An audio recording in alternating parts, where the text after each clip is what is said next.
ధనవంతుడు చిటికెన వేలుతో ముంచి నాలుక మీద పెట్టమంటున్నాడు. అంటే ఏముంది ధనవంతుడికి?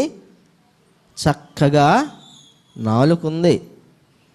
మాట్లాడుతున్నాడు అంటే స్వరపేటిక, ఆత్మ కదా, ఏమి గాల్లో ఎగిరిపోయేది అనుకోబాకండి. ఒక్క సౌఖ్యం తప్ప బాధలన్నీ ఉంటాయి నరకంలో.